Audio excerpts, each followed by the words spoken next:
મિત્રો ભૂકા કાટતું અને એકદમનું ભારે પશ્ચિમી વિક્ષોભ છે.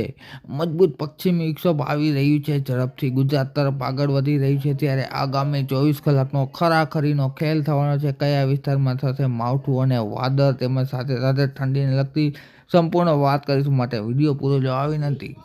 તારીખ 22 જાન્યુઆરી અને રાતના તાજા હવામાન સમાચાર મુજબ જોઈએ તો માવઠું છે એ હાલ ખાસ કરીને આ પશ્ચિમી વિક્ષોભ અરબ સાગરમાં કચ્છના અખાતની નજીક તેમજ સાથે સાથે કચ્છ અને પાકિસ્તાન વિસ્તારોમાં છે એ ભારે વરસાદ છે વરસાવી રહ્યું છે. તમે અહીં જોઈ શકો છો આ પટ્ટામાં એક મોટો વાદળ બેલ્ટ સક્રિય છે જેનો છેડો છે અરબ સાગરમાં છે અને માથું છે જમ્મુ કાશ્મીર તેમજ તજાકિસ્તાન અને અફઘાનિસ્તાનના વિસ્તારોમાં. આ પશ્ચિમ વિક્ષોભ છે એ ધીરે ધીરે પોતાનો પ્રવાહ છે એ પૂર્વ તરફ લઈ અને ગતિ કરશે. ત્યારબાદ આપણે રાતના તાજા હવામાન સમાચાર જોઈએ 12 વાગ્યાના તો કચ્છના વિસ્તારમાં માવઠું છે એ જોવા મળશે. કચ્છના બોર્ડર આસપાસ જેમાં ખાસ કરીને ક્રીક વિસ્તાર તેમજ સાથે સાથે લખપત, આ ઉપરાંત નારાયણ સરોવર નર સરોવરના વિસ્તારોમાં, નારાયણ સરોવરની આસપાસના વિસ્તારોમાં, નલિયામાં છે એ ગાજવીજ સાથે અમુક વિસ્તારોમાં છે માવઠું થવાની શક્યતા રહેલી છે મિત્રો. ત્યારબાદ આપણે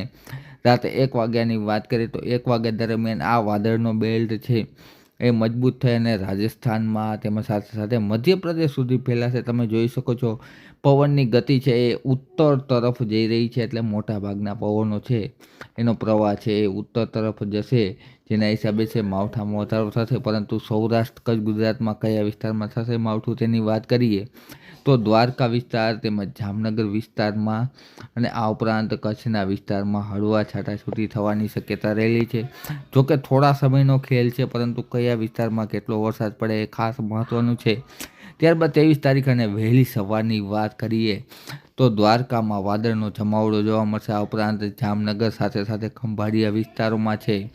ત્યારબાદ આગળની વાત કરીએ 6 વાગ્યાની તો ધીરે ધીરે બેલ્ટ છે એ સૌરાષ્ટ્રનો નબળો પડી જશે અને 6 વાગ્યાની આસપાસ ખાસ કરીને 6 થી 8 દરમિયાન છે એ ઉત્તર ગુજરાતના વિસ્તારોમાં સાથે સાથે અમદાવાદની આસપાસના વિસ્તારોમાં, આ ઉપરાંત અરબ સાગરના વિસ્તારોમાં ટૂંકમાં કહીએ તો આ વેસ્ટર્ન ડિસ્ટર્બન્સ એટલે કે પશ્ચિમી વિક્ષોભના હિસાબે છાંટાછૂટી થવાની શક્યતા રહેલી છે. જેમાં દ્વારકા, જામનગર, કચ્છ વિસ્તારમાં, પોરબંદર, રાજકોટમાં, મોરબીમાં છે એ અમુક વિસ્તારોમાં છાંટાછૂટી અથવા તો હળવું ઝાપટું જોવા મળી શકે છે. જેમાં ખાસ તો ઝાપટાની શક્યતા છે એ મિત્રો કચ્છમાં રહેલી છે. અન્ય તો કે આ સિવાય છે એ કોઈ મોટો માવઠાનો વરસાદ છે એ આ પશ્ચિમ વિક્ષોભમાં જોવા નહીં મળે. પરંતુ વરસાદ તો થશે પરંતુ ઉત્તર ભારતના રાજ્યોમાં ભૂક્કા કાઢે તેવા આંકડા મિત્રો જોવા મળશે. જેમાં દિલ્હી વિસ્તાર, આ ઉપરાંત કાશ્મીરના વિસ્તારોમાં સાથે સાથે કાશ્મીરમાં બરફ વર્ષા પણ જોવા મળશે મિત્રો. ત્યારબાદ આ પશ્ચિમ વિક્ષોભ ધીરે ધીરે છે એ પૂર્વ તરફ ગતિ કરી અને સાંજ સુધીમાં 23 તારીખે સાંજ સુધીમાં નબળું પડી જશે મિત્રો.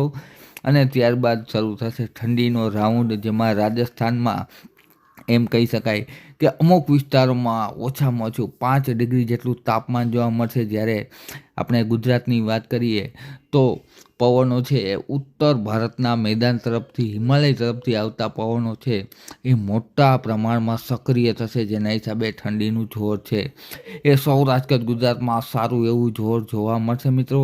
અને સાથે સાથે પવન પણ છે ઠંડો પવન જોવા મળશે જેના હિસાબે તારીખ 23થી લઈ અને 27 જાન્યુઆરી સુધી સારી એવી ઠંડી જોવા મળશે મિત્રો. આ સિવાય પણ ફરીથી એક પશ્ચિમ વિક્ષોભ આવવાની શક્યતા રહેલી છે જેની વાત આગળના વિડીયોમાં કરતા રહીશું. માટે અમારી ચેનલ સબસ્ક્રાઈબ કરી વિડીયો લાઇક તથા શેર કરી દેજો મિત્રો. વિડીયો જોવા બદલ ખૂબ ખૂબ આભાર.